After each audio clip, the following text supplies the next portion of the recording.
Assalamu alaikum, my dear student. A company manufactures calculators in a batch of 64, and there is a 4% rate of defects.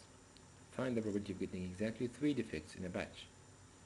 So the batch, which means that we selected 64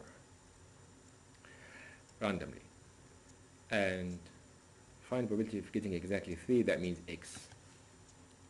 So that we have n here, this binomial question, and this should be x. And of course the rate of defects, and here that's considered the success event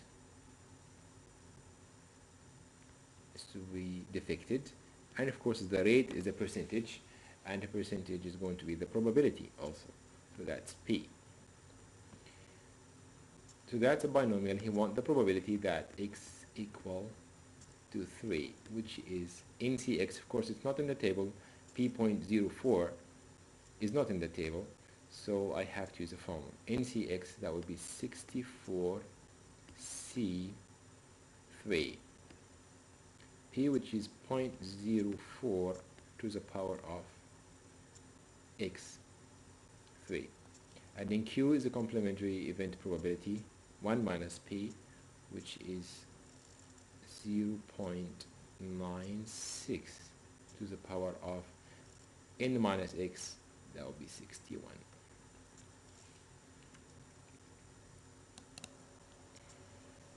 So 64c3, you can get that from a scientific calculator, but because I don't have a scientific calculator here, so I'm just going to use the factorial of 64 factorial divided by the factorial of the difference, which is 61 factorial, also divided by the factorial of 3.